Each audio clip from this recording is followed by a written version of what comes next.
جو نماز کے بعد مانگی جائے، یہ فرمایا ہے کہ اس کے یہ دعا مانگے. تو اس دعا میں کیا بتایا ہے؟ تو مانگنے کا حکم دیا، مانگنے کی ترغیب دی کہ اس دعا کو مانگا کرے، کوئی چھوڑے نہیں اس کو. رب اعنی علی ذکرک و شکرک و حسن عبادتک. اس دعا میں یہ چیز مانگی ہے کہ اللہ میری مدد فرما. کس بات پر؟ کہ میں تیرا ذکر کروں، تیرا شکر کروں اور تیری عبادت اچھی کروں. اس دعا میں یہ تین باتیں ہیں. رب اعنی علی ذکرک و شکرک و حسن عبادتک، کہ اللہ میری مدد فرما تیرا ذکر کرنے پر، تیرا شکر کرنے پر اور تیری اچھی عبادت کرنے پر. تو ذکر کرنے پر مدد مانگی ہے. تو ذکر سے کیا مطلب ہے؟ تو ذکر سے مطلب یہ ہے کہ آدمی جب اللہ تعالیٰ کا ذکر کرے گا اور اللہ کو یاد کرتا رہے گا تو ذکر کرنے کی وجہ سے اللہ کی محبت آئے گی. اس لیے اللہ تعالیٰ نے حکم دیا ہے تم مجھے یاد کرو میں تمہیں یاد کروں. فاذکرونی اذکرکم، تم مجھے یاد کرو میں تمہیں یاد کروں گا. تو کہا کہ میں تیرا ذکر کروں، اس پر تیری مدد ہو جائے. تو ذکر سے مطلب یہ ہے کہ میں تیری اطاعت کرنے والا بندہ بنوں. ہاں، کیونکہ ذکر جب آ جائے گا زندگی میں تو غفلت دور ہو جائے گی. غفلت دور ہوگی تو اطاعت نصیب ہوگی. اس لیے ایک دعا مانگی کہ مجھے اعانت کر میں تیرے ذکر کرنے پر. دوسری چیز، کیونکہ اللہ تعالیٰ کے احکام بندوں کی طرف روزانہ آتے ہیں، صبح میں شام میں ہر حال میں اللہ تعالیٰ کے حکم ہماری طرف آتے رہتے ہیں. جس طرح نعمتیں آتی ہیں، جس طرح نعمتیں آتی ہیں ایسے اللہ تعالیٰ کے احکام بھی ہماری طرف آتے رہتے ہیں. تو اس احکام کے لیے ذاکر ہونا ضروری ہے، غافل ہونا جائز نہیں ہے. کہ غافل ہوگا تو حکم کیسے پورے کرے؟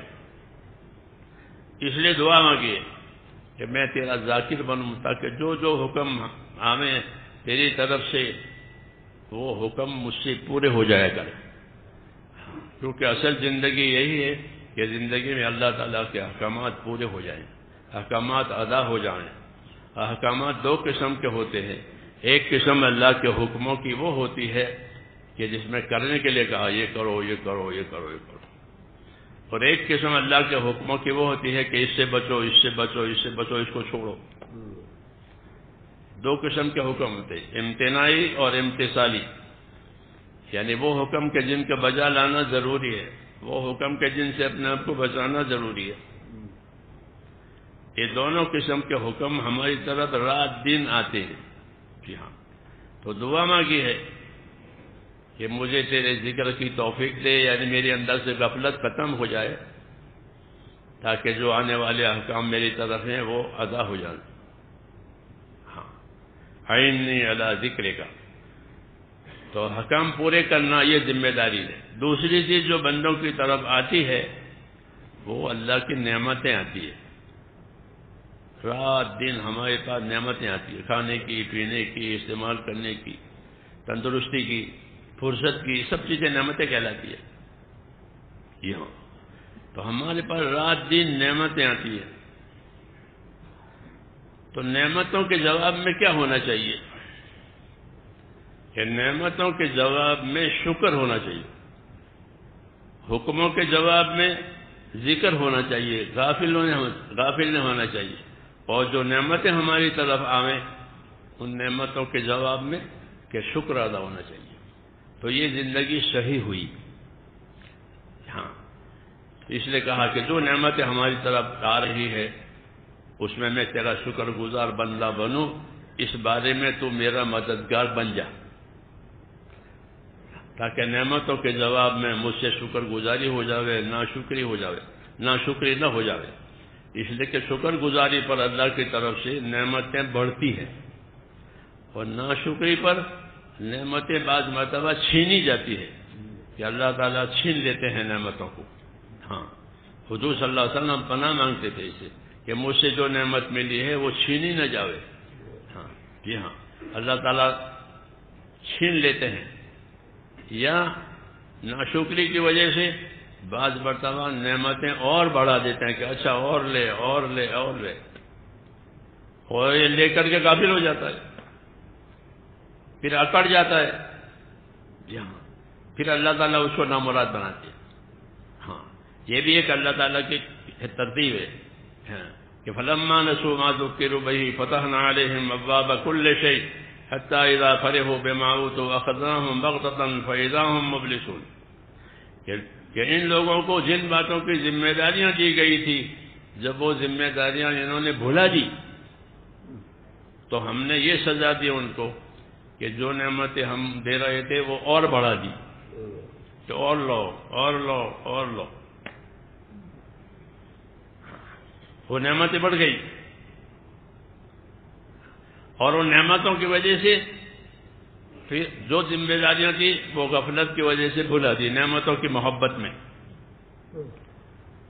نعمتوں کی محبت میں وہ ذمہ داریاں جو اللہ تعالیٰ نے ڈالی تھی وہ بھلا دی گئی۔ جیسے اللہ تعالیٰ نے پہلی قوموں کے واقعات ذکر کیے کہ قارون کو مال ملا، وہ جب بتا کہ اس مال میں اللہ کا حق ہے، اس حق کو ادا کرو، اس میں کسی کا کوئی حق نہیں ہے، یہ مال تو میں نے کمایا ہے، میں نے بنایا ہے، میرا ہنر ہے، اس میں کسی کا کوئی حق نہیں ہے۔ جی ہاں، یہ ہوتا ہے کہ نعمت کی محبت میں اللہ تعالیٰ سے کے ساتھ سرکشی ہو گئی ہے، تو کہا کہ پھر جو ذمہ داری ہے وہ بھول جاتا ہے آدمی، تو کہا جب نعمتوں کے جواب میں انہوں نے یہ کیا فلما نسوا ما ذکروا به فتحنا علیہم ابواب کل شیء، تو ہم نے اور نعمت اور لو اور لو اور لو، یہاں تک کہ وہ ان نعمتوں کی وجہ سے ان کے اندر اطراحٹ پیدا ہو گئی۔ ہاں، پھر اترانے لگے کہ تو ہماری ہے، کس کا حق ہے؟ یہ جب یہ بات ہوتی ہے تو فرمایا کہ پھر یہ ہوتا ہے اخذناہم بغتۃ فاذا ہم مبلسون، پھر ایسے لوگوں کے اللہ کہتے ہیں ہم اچانک پکڑ کر لیتے ہیں۔ ہاں، اچانک پکڑ کر لیتے ہیں، اور جب اچانک پکڑ ہوتی ہے تو نہ توبہ کا موقع ملا، نہ نعمتوں کا شکر کا موقع ملا۔ جی ہاں، نہ توبہ ملی نہ نعمتوں کا شکر ہوا، تو کہا کہ پھر وہ نا امید ہو جاتے ہیں، اور نا امید ہو کر مر جاتے ہیں۔ یہ ایک اللہ تعالیٰ کی گرفت ہے کہ آج ہمارے سامنے اور ہمارے پاس جب اللہ تعالیٰ کی نعمتیں آوے تو کیا کریں۔ انبیاء کرام علیہ الصلوۃ والسلام کا طریقہ یہ تھا کہ جتنی نعمتیں زیادہ ہیں اتنا کام زیادہ کریں، یہ نہیں کہ نعمتوں کی لذتوں میں اور نعمتوں کی مسرتوں میں گم ہو جائیں، ہاں، بلکہ جتنی نعمتیں زیادہ اتنا کام زیادہ۔ یہ نبیوں کا طریقہ ہے کہ اللہ نے مجھے یہ بھی دیا ہے، یہ بھی دیا ہے، یہ بھی دیا ہے، تو مجھے یہ بھی کرنا ہے، یہ بھی کرنا ہے، یہ بھی کرنا ہے۔ جیسے حضور صلی اللہ علیہ وسلم کے بارے میں کہ آپ اپنی عبادت کو اتنا بڑھایا کہ ورم آیا، لوگوں نے کہا کہ آپ یہ ورم آ گیا، تو فرمایا کہ کیا میں اللہ تعالیٰ کا شکر گزار بندہ نہ بنوں؟ جب اللہ تعالیٰ نے مجھے ہر قسم کی خیر دے دی، کعبے کی چابی ہاتھ میں آ گئی، جی ہاں، وہاں جا نہیں سکتے تھے، اللہ تعالیٰ نے وہ بھی دے دیا، کوئی رکاوٹ نہیں رہی، اور راستے بھی دعوت کے لیے کھل گئے، لوگ آنے بھی جانے بھی لگے۔ جی ہاں،